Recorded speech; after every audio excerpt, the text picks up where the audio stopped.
Bonjour à tous, on se retrouve pour le premier quintet du week-end, toujours sur l'hippodrome de Paris-Vincennes. Très heureux de vous accueillir comme chaque jour sur ma chaîne YouTube. C'est le prix de Granville qui est à l'étude en Réunion 1 course 4, départ 15h15, 2007 grandes pistes, d'échafaudage. On connaît les forces et les faiblesses de chaque concurrent au départ de cette belle épreuve. Merci pour vos commentaires, vos likes. N'hésitez pas à partager vos idées, vos sélections. Si vous avez envie de partager autre chose que le quintet du jour, c'est très généreux de votre part. J'ai la voix un peu enrouée, c'est l'hiver. On peut s'abonner également à la chaîne YouTube, ça c'est gratuit. Ça vous permettra d'être au courant dès la mise en ligne des vidéos et des lives. Prochain live qui arrive samedi à partir de 20h45 sur la chaîne YouTube Prix de Cornulier qui est à l'étude. On va passer une très belle soirée. Venez avec vos idées, votre passion et votre bienveillance pour partager votre passion des courses. C'est le championnat du monde des trotteurs montés. Faut ne rien rater pour les puristes ce week-end à Paris-Vincennes. On va retrouver les résultats donc d'hier dans le quintet à Cannes-sur-Mer. On est encore premier, deuxième, quatrième, cinquième. La dernière minute, Kahuna à 15 contre 1 fait l'arrivée. Vous avez le couplet gagnant placé en 3 chevaux. Et comme je le répète souvent, quand on fait des jumelles, prenez mes 3 premiers. On fait un 3 sur 4 à Vincennes du côté des objectifs. Le report du jour. Dans la réunion en totalité, il y a du bon et du moins bon.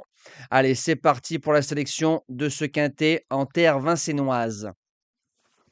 En pole position, le 5 Jasmine Deveau, jument qui a été éliminée du Cornulier. C'est une jument depuis septembre à Vincennes 5 sur 5, que ce soit parcours de vitesse, parcours de tenue, elle dit jamais non.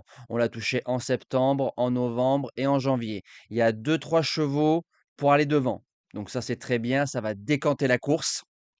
Et si on arrive à la préserver un peu plus que ses dernières sorties, Jasmine peut remporter sa deuxième course du meeting d'hiver. En deuxième base, le 13, Jason Gignoux. Alors, le cheval va faire une semi-rentrée de 2 mois. Il sait faire, c'est l'un des plus riches. Il est dur. Il a été battu par 2 fois par un certain Gélord Viva, qui est une ligne supérieure que par rapport à Solo. Alors, s'il est peut-être à 80 ou 90%, en allant devant, en espérant qu'il n'y ait pas deux, trois copains pour te casser la course, c'est un cheval qui doit lutter au moins pour une place dans les 3. Pour les chances, le 1 Jolidol qui vient de s'imposer facilement sur le parcours libre en 13-3 face aux européennes, mais aux seules femelles. Cette fois-ci, course française, il y a les mâles, l'eau plus fort. Si on arrive à s'entendre devant avec les chevaux qui peuvent aller devant, Jalandra de Malac, Jason, Jolidol, voire peut-être Inérit si on retourne devant, c'est une jument au bas mot qui finira au moins dans les 5 de ce quintet-là. Surtout que Alex s'en est bien servi le coup d'avant. En quatrième position, le numéro 12, Iron Mélois. Ça va être un petit coup du fou offensif, non partant dans le prix de la Côte d'Azur pour cause vétérinaire. Le 31 décembre, quand on touchait Idyll Express dans un quintet supérieur, il courait extra. Les chevaux qu'il y a autour de lui vont courir le prix de Brest. Barrier Varin qui marche bien et Barrier à 20 ou 30 contre 1, c'est dangereux. En cinquième position, le 8, Jalandra de Malac, on l'a touché en cheval du jour le 26 décembre. Éric Raffin a joué un joli tour face aux concurrents dont Jasmine Deveau. 15-1 le chrono, donc ça n'a pas roulé. Est-ce qu'on a la vraie Jalandra de l'année dernière? Je ne pense pas. J'aimerais pas l'avoir devant, mais si on arrive à la courir en snipant, c'est une jument qui finira à coup sûr à l'arrivée. En sixième position, le numéro 4, Inérit, a gagné tête et corde récemment dans un lot moins fort. Le cheval répète ses courses cet hiver, parcours de vitesse, parcours de tenue. Je pense qu'il est meilleur en attendant face à ce genre de position. Question de parcours, oui, mais pas de talent. En septième position, le 3, Icondérable.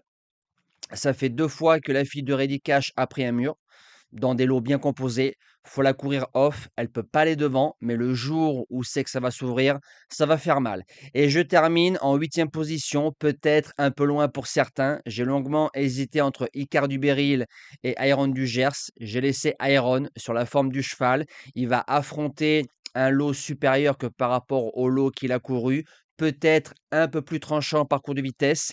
Il y a le Jean-René Goujon qui arrive, donc on va voir si j'ai vu juste, mais sur sa qualité de trotteur, sur sa valeur, et Nicolas Bazir qui le connaît, théoriquement, ça reste une chance dans ce quintet qui reste assez ouvert au papier. Théoriquement, dans 1 heure, j'ai les partants du Cornulier. On est jeudi, 11 heures moins le quart. Dans la foulée, je vous fais la deuxième vidéo. Passez un bon week-end et que le meilleur gagne.